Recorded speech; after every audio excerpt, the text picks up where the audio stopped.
stream this, so we are preparing to do so that it can be on platforms so that we can even have it even afterwards.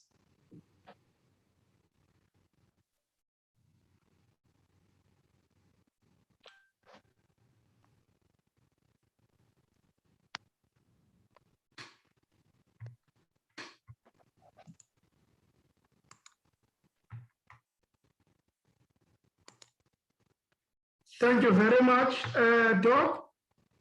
Let me give this time to you. Okay.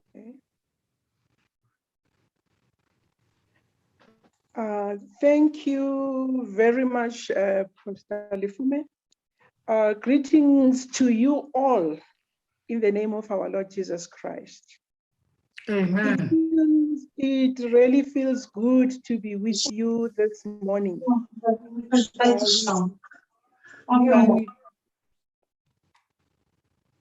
Are you with me? Yes, we are with you, Doc. Colleagues, let's please mute ourselves where, unless it is your time to say something. Thank you. Go ahead. Oh, okay. Okay. Yeah, so I'm saying it feels good to be with you this morning. And we thank God for technology that is making us to be able to connect on platforms like these. Yes. And I thank the leaders for inviting me. But above all, I thank God for this opportunity for us to be together as we look at some of the things that affect us on this journey of life. I will be talking about the impact of COVID-19 on the mental health of pastors. And we will be engaged in a discussion on this because I believe you know much better when it comes to the frustrations that you experience. Why are we discussing this? Why are we discussing this mental health thing?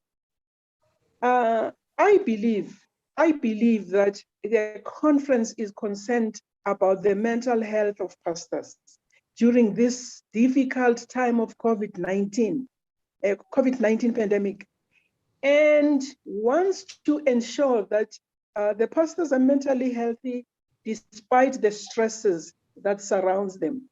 Therefore, the aim of this presentation or discussion is basically to look at the stresses that the pastors encounter in their day-to-day work due to COVID-19, share experiences as well as ways of coping, and then share tips on how to look after one's mental health during this difficult time of the pandemic and beyond.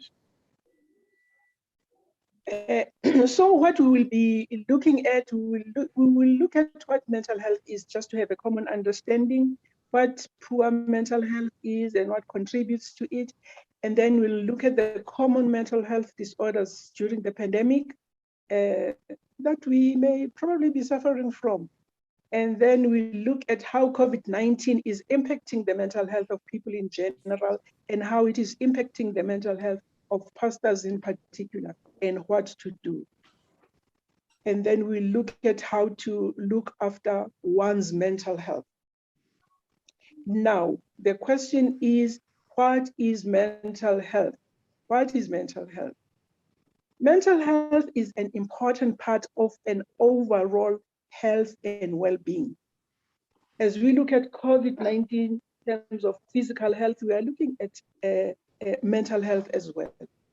It is about how we think, feel, and behave. This could be positive or negative. If our thinking is more negative, our feelings will be also more negative, and our actions or behaviors will be more negative. The same applies if our thinking is more positive, and then our feelings and actions will also be more positive. So it's just about mental health. Mental health affects our daily lives, how we relate to others, and how we function each day, how we relate to our family members, how we relate to church members, and how we relate to the community, how we function daily. It also determines how we handle stress. If you have good mental health, you can make the most of your potential. You can cope well with the stresses of life. You can relate well with friends and colleagues. And you can play an important role in your family, at work, and in the community. That is when you are mentally healthy. It is important to note that we all have days when we feel down or stressed, and when we feel like our mental health is not very good. But those feelings normally pass. But at times, or with other people, they do not go away. They become more serious. They stay with us for longer, and they become more serious. And in some cases, they develop into a mental health disorder. Some people do not have a mental health disorder, but just have poor mental health. They have difficulties in managing daily stresses.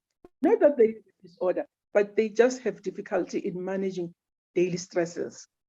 Some signs of this include poor sleep, poor appetite, as well as rapid and dramatic changes in moods. One can just out of the blue be very angry, and you wonder, hey, why is this person so angry? What did I say? Yeah.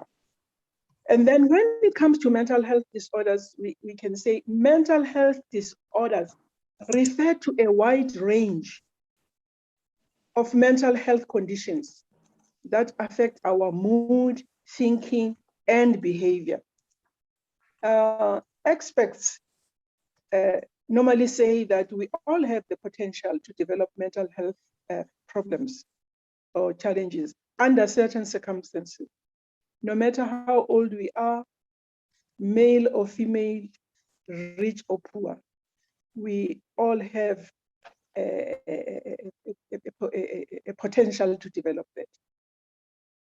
Now, with regard to mental health disorders, I want to say a stigma is often attached to mental health disorders.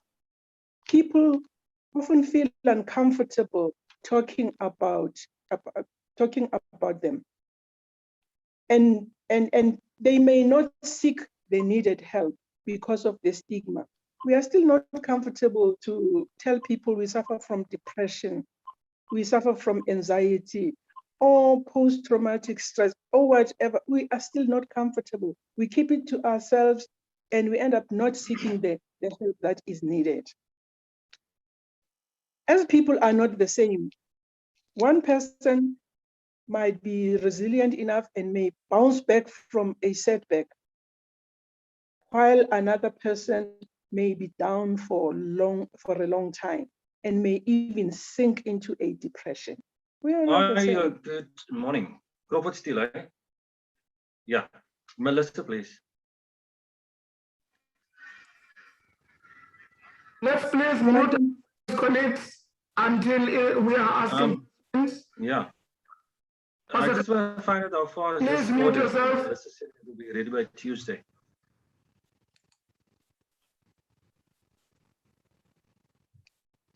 You can go Can I ahead continue? with that. It is just for a what do you call this thing now again? Sorry for that. You can continue, Doc.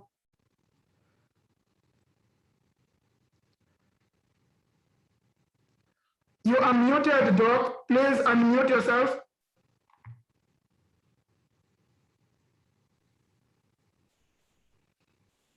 Here we go.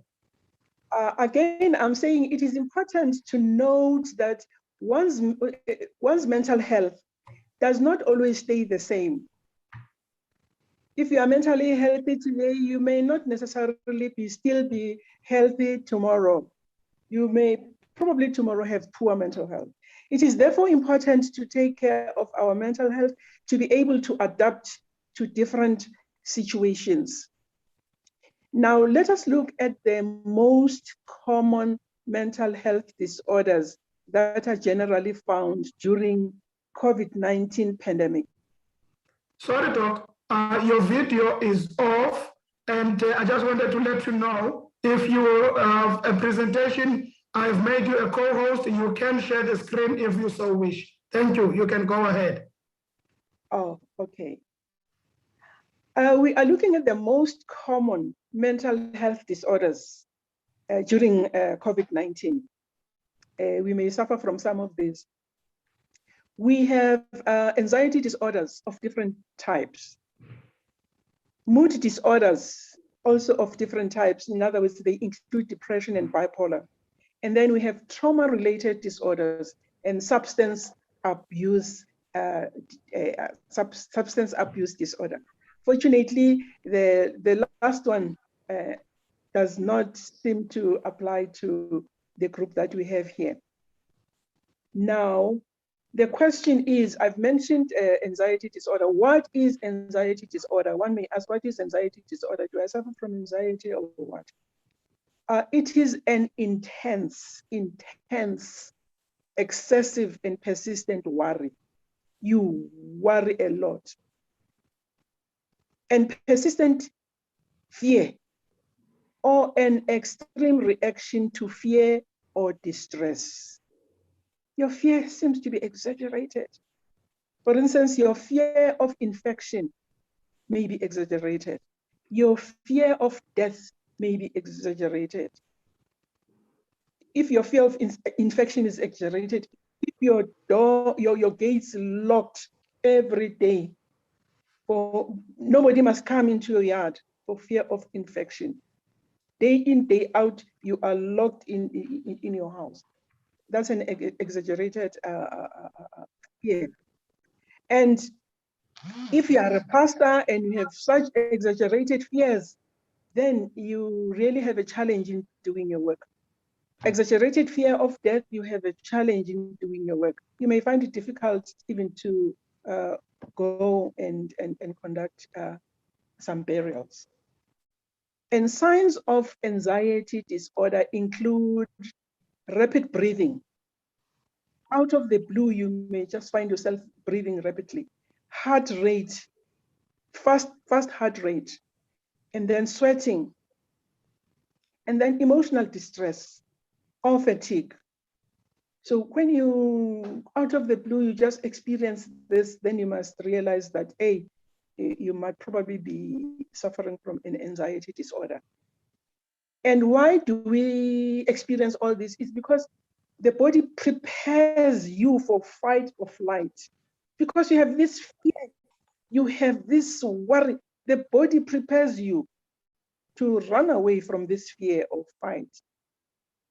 Anxiety is normal in a stressful situation, such as in public speaking or in an interview. But when it becomes excessive and when it interferes with daily living, it then becomes a disorder. Or well, when we suffer from these disorders, they affect us differently. We have panic disorder. I may have a panic disorder. Another one may have a phobia. So those are all different types of anxiety disorders. With panic disorder, you have a sudden paralysis of fear. And it lasts for a few minutes. It doesn't last for long, but during that time, it's as though you're dying because of this heartbeat and breathing fast, and you just scare people around you. And then others suffer from obsessive compulsive disorder, constant stressful thoughts, or a powerful urge to do repetitive acts. And then others suffer from phobia, disproportionate or exaggerated fear of something. It could be like space, fear of heights, spaces. You suddenly have a fear of getting into a lift and you want to use stairs. People don't understand why, yet you have an anxiety, and your anxiety is manifesting itself in a phobia. And then traumatic stress disorder, it occurs usually after a traumatic experience. During COVID-19, we experience a lot of traumatic experiences, especially those who bury a lot. Seeing dead bodies daily, having to bury people now and then, you see people crying now and then, you end up suffering from a post-traumatic stress disorder because you can't isolate yourself from all the grief that is there. It affects you. So after some time, we may suffer from PTSD. And then depression, we said anxiety and depression. Depression, what is depression? Is it just feeling discouraged or what? It is an emotional disorder that is characterized by persistent feelings of sadness, persistent emptiness, hopelessness, insomnia, or oversleeping. Changes in appetite. Your appetite might be more or it might be less. And then that results in either weight gain or weight loss. And then it is also characterized by being weepy. You just feel like crying all the time. You are not, you have not lost a loved one, but you are crying like those who are grieving. And it could be loss of interest in previously enjoyed interests. That they all characterize a depression. In more serious cases, one may be suicidal. And as we said earlier on, depression may present itself in different types. Like for instance, we have major depression. The symptoms are constant and they range from moderate to severe. What we mentioned earlier on might be moderate or might be severe. And then we have dysthymia, where the symptoms are mild. At times you are not even sure whether it's depression or what, but they are mild, they are persistent.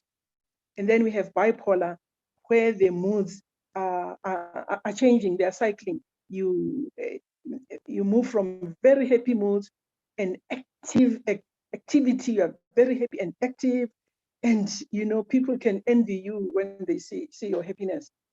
And out of the blue, deep sadness, you don't want to do anything, And then another type of depression is a seasonal affective disorder, where your moods come in different types according to seasons. You may feel very sad when winter sets in and better in spring.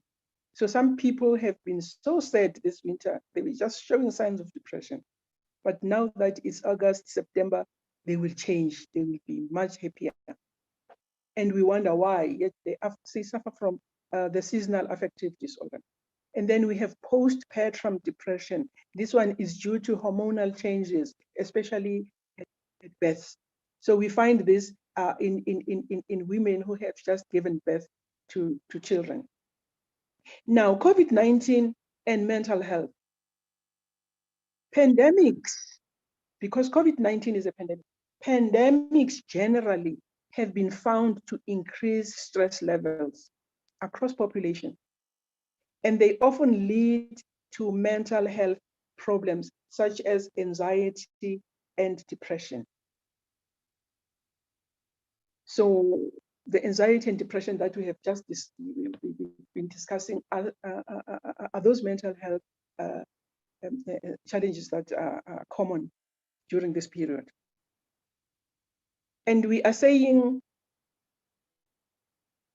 if the stress levels are increased during COVID-19, when there are pandemics, COVID-19 is no exception because it is also a pandemic. So COVID-19 has negatively impacted the mental health of people significantly.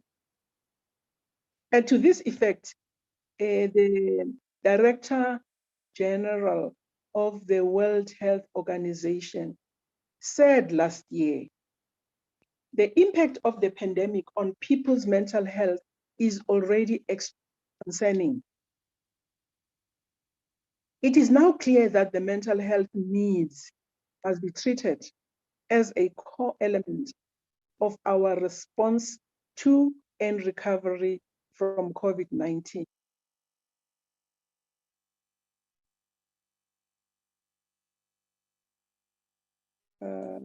Dr. will admit those that are in the waiting room. You can just proceed.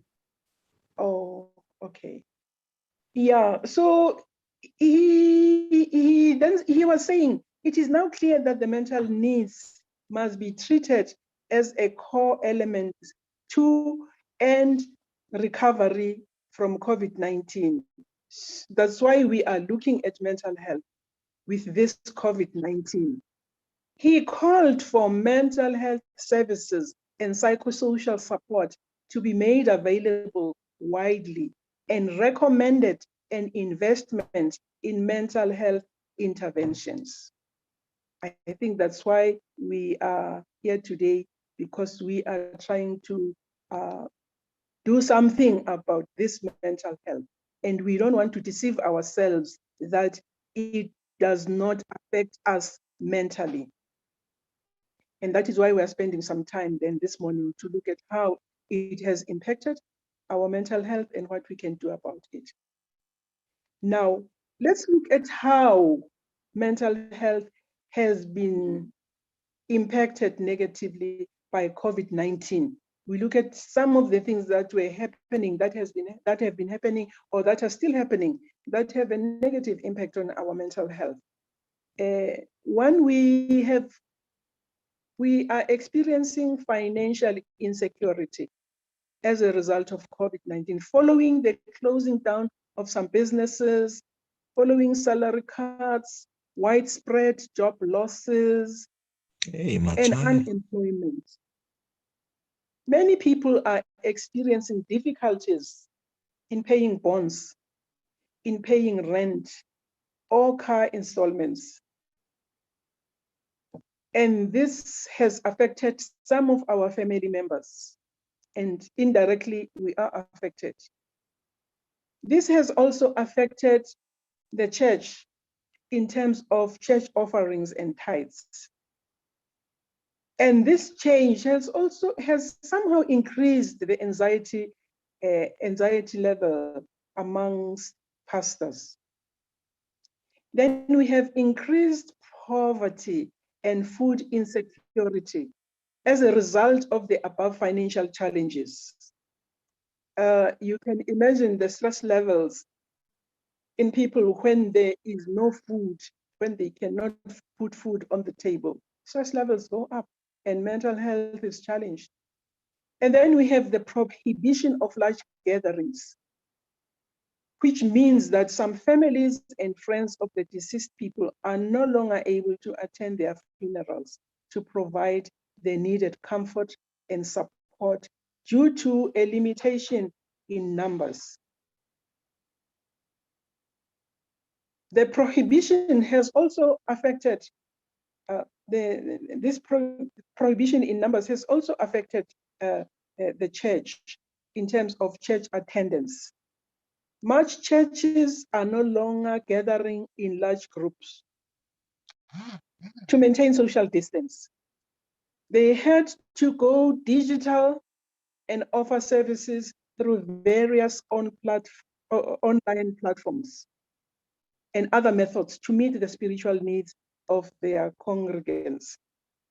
With these changes, church offerings and tithes have been affected, have been decreasing, especially in rural areas or amongst poor people who cannot have access to these technological gadgets, or where access to online banking is limited. So church offerings, tithes have been going down in those areas. And then again, but what is good is that the church have become creative in using technology to ensure the worship of those who are not able to come to church because of the limited numbers, to ensure that worship reaches people in their homes and to spread the gospel and keep it alive. But this has been difficult again. This has been heavy on data costs, as some members cannot afford this. But what is good again is that we still have radio, we still have television, and these have been used to accommodate those. And we have been having programs on radio, programs on television to accommodate those who are at home. So those are the challenges relating to the limitation on large gatherings. And now we have this other one, prolonged social isolation, which is related to what we have just been saying right now. The limitations in numbers have forced some people, especially the elderly, not to attend church, resulting in feelings of isolation. The lonely elderly people also miss visits from their children because of the COVID restrictions. Those in hospitals, the lonely elderly, especially those who are in institutions, they are the ones who have been missing visits from their children, particularly. Those in hospitals also miss visits from their loved ones. And some die a lonely death. You get into hospital, it's end of it. You are there for 3 weeks, no visit, nothing until you die. That's really affecting the mental health of people, especially the family members. Some studies have shown a link between social isolation and poor mental health. So with this isolation, obviously the mental health of people is affected, and we are not exempted from all this, because we also have people that we would have loved to visit in hospitals and we are not able. The next thing we get a message that the person has died. And we are affected, we remain affected mentally. And then also with COVID-19, there's this feeling of uncertainty about the future, which raises the level of anxiety in most people, pastors included, not knowing what's going to happen in future. Is this virus going to come to a stop? Am I going to have a family member dying? Am I going to survive? Am I, this uncertainty is affecting our mental health and raises the anxiety level. And there's feeling of hopelessness as we cannot stop the virus from spreading. We hear there's vaccine and all that, but we still feel hopeless. We cannot stop its negative effects, like the death of our loved ones. We just received daily reports. So and so has, right this morning, I heard of two people that I know very well here in our church. We have passed on, we have passed away. And then we are saying, pastors are not excluded from these feelings, feeling of hopelessness, despair, and all that. And then, if this is all happening, how is then COVID-19 impacting the mental health of pastors? As pastors are part of the general community, all what we have been mentioning is affecting them. There's fear of infection and dying, and for some, the fear is exaggerated. We don't know, some might probably be experiencing anxiety. There is fear of losing their loved ones. Some may also be experiencing anxiety because they live with this fear, especially when they have family members who have a comorbidity or who have not been feeling well. There's just this fear all the time. Fear of losing my parents, and it is affecting one's mental health.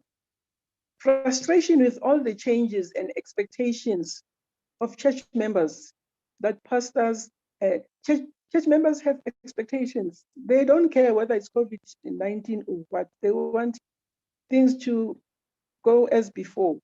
A pastor must do his work as before, operate as before COVID-19, attend all the funerals and never get sick and never fear, and and knowing that there are these expectations, it causes frustration and it raises the level of anxiety. Feelings of despair not being able to do what you want to do or what you used to be able to do, this feeling of despair is an indication that one's mental health is affected. Stress levels, as we said earlier on, COVID-19 raises stress levels across population, including us. Grief, most of us have been experiencing grief. Most of us have lost people close to us, either family members or people we know. You also, pastors, experience grief because you lose some church members that you know very well, some that you are very close with. You have even lost colleagues, some pastors that you work with, and you definitely have been experiencing grief, and which is affecting your mental health. Anxiety, as we have already talked about, all the things that raises our anxiety level. Depression, as we have already talked about, all the losses that are happening, all the negative things that are happening around us, they're causing us depression. And all the things that you have to deal with as pastors, at times they are causing you depression. Some of the things that are raising anxiety levels among pastors and causing depression, I would say it's the exponential increase in funerals and an expectation that the pastor be present and bury the members, all the members. And remember, they are just dying one after another. And you are expected to bury all these members, despite a belief that funerals are super spreaders of the virus. You cannot say no. And that raises the anxiety level. The anxiety even spreads to the family members or your family, who worry a lot each time you go out to bury someone, each time you go out to comfort a family where there have been bereavement due to COVID-19. So it's not only you experiencing the anxiety, even the family members live with anxiety, And there's increased chances of infection from these gatherings or gatherings of those who are grieving that you have to go and comfort. And those who attend the funerals, chances of infection are very high. And knowing that keeps you anxious. The aftercare of those bereaved families, you don't know what to do, because some you can't, even if you try to do your work telephonically or using Zoom or whatever, some believe face-to-face is important and they expect you to come and see them. And knowing those expectations raises your anxiety level because you feel it's as though you are not doing your work well. The knowledge that pastors are not immune from the virus and some have died from it increases their anxiety level. At this point, I would like to pause and give the group an opportunity to talk about their experiences, share your experiences, share your fears, share your frustrations, and probably share how you have been coping with all that. Because I believe that as we express our pain, as we express our frustration and fears, it's a good way of dealing with how we are feeling. It's a good way of healing if we are emotionally wounded. And it's a good way of helping us cope and move on. Well, thanks, Doc. Thanks, Doc. Colleagues, we can raise our hands and speak. Doc would like to include us at this point with interaction, sharing our frustrations, our fears, our experiences.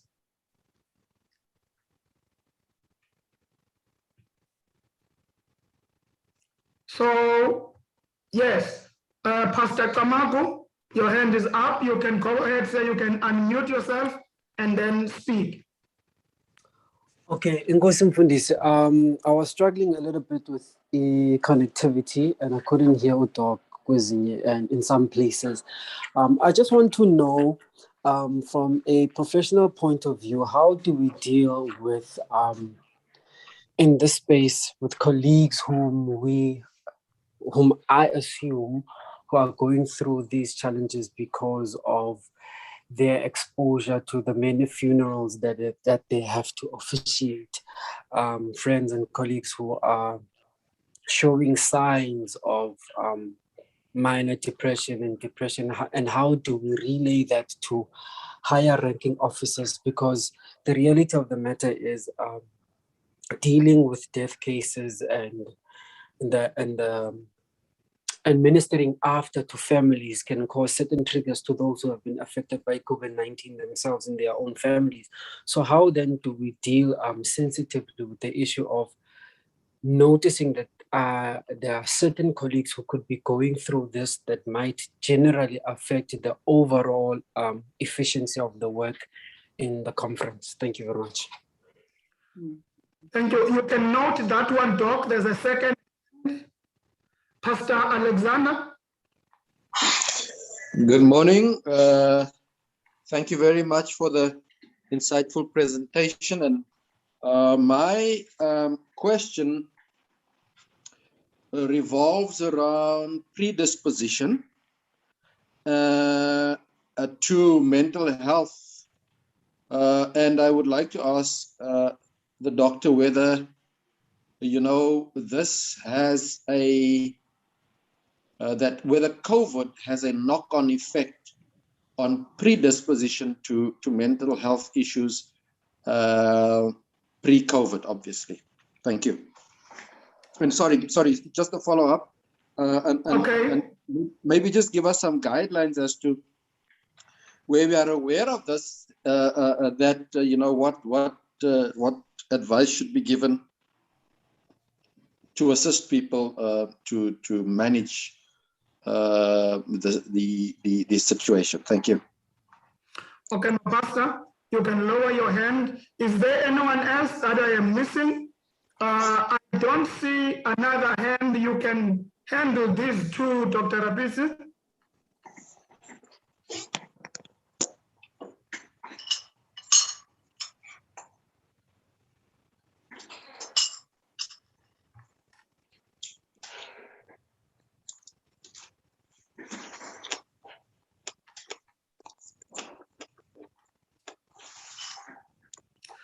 Okay, Pastor Lamani, you can unmute yourself and then you can put forward your question or comment. Good morning, folks. Certainly that when you have whether it is exposure or pre-exposition, whatever the case may be, there is an element of pain that probably one feels or experiences, rather, moving away from feeling. There is a belief that pain could be is an indication of it's an indication of how he puts it now. It's a moral code that is broken. If probably the doc can expatiate on that and assist me to find peace in that regard. That the experience with COVID, whether you've been infected or affected, whatever the case it may be traced to the ethical code or moral code that is broken, probably by yourself or whatever the case may be. Thank you. Well, thank you for this. we've lost Dr. Rapitz, I think, due to connectivity, but she is connecting. We will be with her in a short while. But if we have other questions, I can put them down so that when she is with us, I can repeat those. So I will take another hand.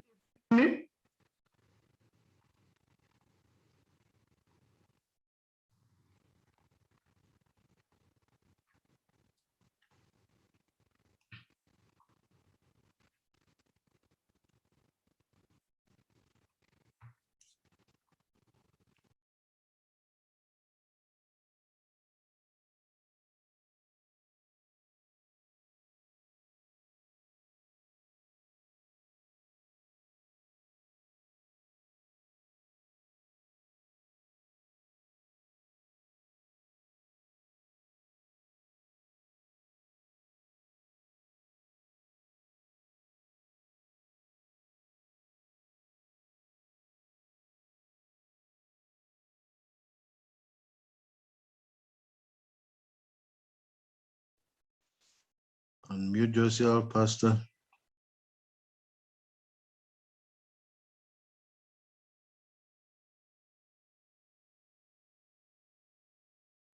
Yeah, she is trying to reconnect, so we will wait for her just a little bit, and then we will continue. She will respond to the questions that have been asked already.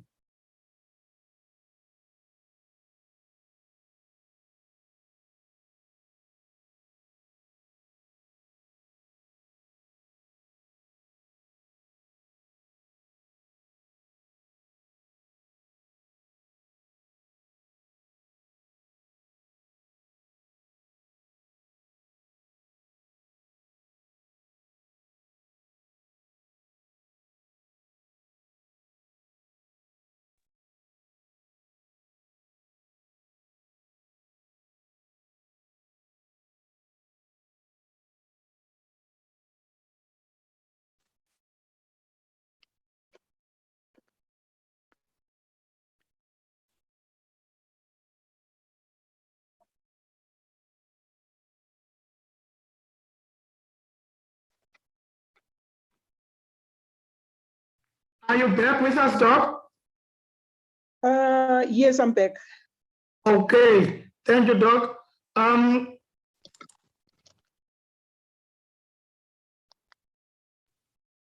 Thank you. I think you can address the two questions that you got, and then I will go back to Pastor Lamani to repeat his question, because I don't think you got that one. Okay. Let me just check the question that I had. It was about the pastor, those who have been exposed to families with COVID-19. Yes. And there was something about depression. What was the question about depression? The question about depression was the predisposition to mental illness and the knock-on effect of COVID-19. How can you give us some advice where we encounter this in the field, please, and how to deal with it? Oh, okay. With the first one, that's the challenge that some pastors are facing, where they have to go to families who have just lost a member, COVID-19 related illness, and a possibility that the family members remaining could also be positive. It's a big challenge. Yeah, maybe pastors, you can help answer this one. How have you been dealing with it? Okay. Okay, Doc. I see Pastor Sanders' hand is up. And in most families, there is this fear where there's COVID-related. Yeah, there's just this fear. And you are asking us to share how we've been coping and how we've been dealing with that. Exactly. Yes, Okay. exactly. Pastor Stand, I don't know if that is a question or you are responding to this. I want to ask whether this discussion is live, because on my phone here it says live. What does that mean? Yes, it is live on our stream on our Cape Conference platforms. Okay, I'm a bit worried about that. Why? If the folks in this room are going to be talking about stuff that might be sensitive or stuff that we would want to only talk about to each other, we might be, some of us might be a bit uncomfortable speaking about it on Facebook or whatever other platform, because the culture that we are in my view, and this is actually what I want to raise, the culture in our context and in our line of work is that we don't talk to anyone. Because if you as a pastor talk about whatever is bothering you, that's an admission and a confession